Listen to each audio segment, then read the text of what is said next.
জনাবে মুহাম্মদ রাসূলুল্লাহ সাল্লাল্লাহু আলাইহি ওয়াসাল্লাম বলেন, এই সিনা ডান দিক থেকে বাম দিক পর্যন্ত সিনার দূরত্ব হবে মক্কা থেকে মদিনার দূরত্ব। কতটুকু দূরত্ব হবে? মক্কা থেকে মদিনার দূরত্ব। মক্কা থেকে মদিনার দূরত্ব 350 কিলোমিটার। বলেন কত কিলোমিটার? আপনার সিনাটা সেদিন হবে মক্কা থেকে মদিনার দূরত্ব মানে 350 কিলোমিটার হবে শুধু সিনাটা।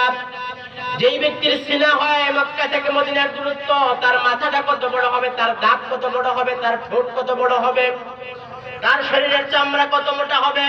আল্লাহর নবী জনাবে মুহাম্মদুর রাসূলুল্লাহ সাল্লাল্লাহু আলাইহি ওয়াসাল্লাম বলেন, একজন মানুষ যখন জাহান্নামে যাবে তার শরীরের চামড়াটা হবে 60 গজ মোটা, 120 হাত মোটা হবে তার শরীরের চামড়া। আল্লাহর নবী জনাবে মুহাম্মদুর রাসূলুল্লাহ সাল্লাল্লাহু আলাইহি ওয়াসাল্লাম বলেন, একজন জাহান্নামীকে যখন আল্লাহ রাব্বুল আলামিন জাহান্নামের মধ্যে দিবেন, শুধু কেবল তার সিনা মক্কা থেকে মদিনার দূরত্ব এখানেই শেষ না, তার ঠোঁটের অবস্থা কি হবে, তার দাঁতের অবস্থা কি হবে। জনাবে মুহাম্মদুর রাসূলুল্লাহ সাল্লাল্লাহু আলাইহি ওয়াসাল্লাম বলেন, জাহান্নামীর একটা দাঁত হবে একটা উহুদ পাহাড় সমান। একটা দাঁত হবে একটা উহুদ পাহাড় পরিমাণ। এত বড় শরীর বানানোর পরেও যেই শরীরের ডান দিক থেকে বাম দিক পর্যন্ত মক্কা থেকে মদিনার দূরত্ব, যেই শরীরের মধ্যে একটা দাঁত হবে উহুদ পাহাড় পরিমাণ, যেই শরীরের চামড়াটা হবে 60 গজ লম্বা মানে 120 হাত লম্বা হবে শরীরের চামড়া। আল্লাহ নবী সাল্লাল্লাহু আলাইহি ওয়াসাল্লাম বলেন, ওই দিন ওই সময়টার মধ্যে যখন জাহান্নামীকে জাহান্নামের মধ্যে দেওয়া হবে, জাহান্নামের আগুনের তাপের কারণে দেওয়ার সাথে সাথে জ্বলে পুড়ে ছাই হয়ে যাবে। রব্বুল আলামিন আবার বলবেন কুন হও, আবার ফায়াকুন, আবার হয়ে যাবে। কথা বুঝতেছেন? এত বড় শরীর জাহান্নামে দেওয়ার পরে আল্লাহ বলবেন কুন হও ফায়াকুন, আবার হয়ে যাবে, আবার আগুনে দেবে, আবার কুন ফায়াকুন, এইভাবে করে জাহান্নামে চলতেই থাকবে। এবার আসেন জাহান্নামের আগুনের তাপমাত্রাটা কি হবে একটু বলে দেই, শোনেন। শেষ কথা, শেষ হাদিস বলে আজকের আলোচনা এখানে শেষ করব। জাহান্নামের আগুনের তাপমাত্রা কি পরিমাণ হবে একটা উদাহরণ দিয়ে দেই। গুগলের মধ্যে সার্চ দিবেন, পেয়ে যাবেন। রড ফ্যাক্টরি, যেখানে রড উৎপাদন করে, দেখছেন যে আপনারা রড ফ্যাক্টরি দেখছেন?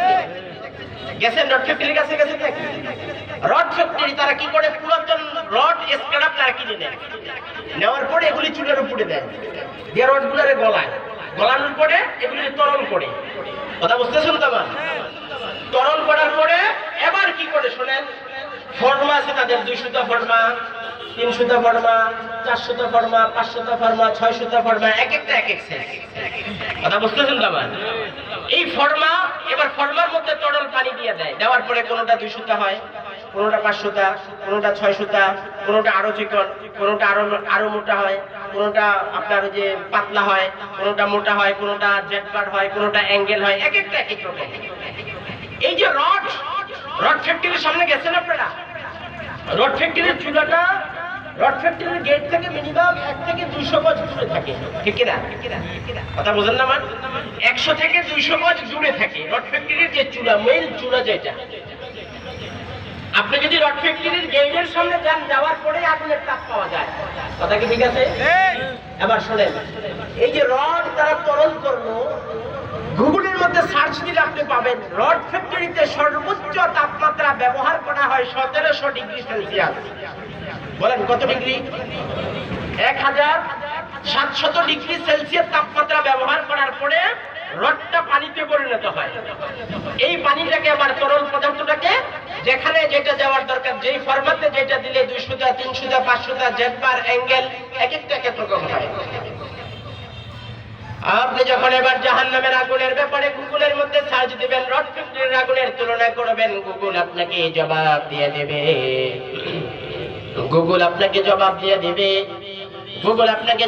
দেবে। জাহান্নামের আগুনের ভয়াবহতার ব্যাপারে গুগল আপনাকে বলে দেবে। রড ফ্যাক্টরির মধ্যে যদিও বা 1700 ডিগ্রি সেলসিয়াস তাপমাত্রা ব্যবহার করা হয়, জাহান্নামের মানুষদেরকে আল্লাহ জাহান্নামে পুরানোর জন্য, জাহান্নামীদেরকে আল্লাহ তাআলা জাহান্নামে পুরানোর জন্য যেই আগুন আল্লাহ তাআলা রেডি করে রেখেছেন রড ফ্যাক্টরির চাইতে কয়েক লাখ গুণ বেশি আগুন আল্লাহ জাহান্নামে রেখেছেন। কথা বুঝতেছে? আল্লাহ তাআলা আমাদের সবাইকে জাহান্নাম থেকে বাঁচার তৌফিক দান করুক বলে আমিন। আল্লাহ তাআলা আমাদের সবাইকে কিয়ামতের দিন সম্পর্কে জানার তৌফিক দান করুক বলে আমিন। ওই দিনের বিভীষিকাময় অবস্থা, ওই দিনের যে কঠিন অবস্থা, ওই অবস্থা থেকে বাঁচার তৌফিক আল্লাহ আমাদেরকে দান করুক বলে আমিন। আমাদের প্রত্যেককে হালাল রোজগার করার তৌফিক দান করুক বলে আমিন। আমাদের প্রত্যেককে হালাল রোজগার করার তৌফিক দান করুক বলে আমিন।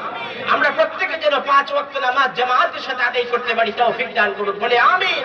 আমরা প্রত্যেকেই যেন হালাল রোজগার করতে পারি, আবারও বলছি সুদ ঘুষ ছাড়তে পারি, সুদের সাথে ঘুষের সাথে যেন কোনোভাবে জড়িত না হয়ে যাই, আল্লাহ তাআলা যেন সে ব্যবস্থা করে দেয়, সেই তৌফিক দান করে দেয় বলে আমিন। ওয়া আখির দাওয়ানা আলহামদুলিল্লাহি রাব্বিল আলামিন।